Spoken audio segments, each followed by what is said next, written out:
Monkey sometimes attacks to the kneecap, hopping forward suddenly, kicking like that. Defense against a monkey trying to do such a thing. Serpent parry block. Monkey palm slap. With the other palm, I strike his kneecap.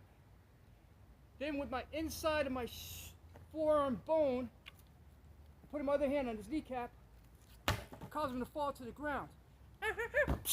Palm his face, knee his throat, knee his chest.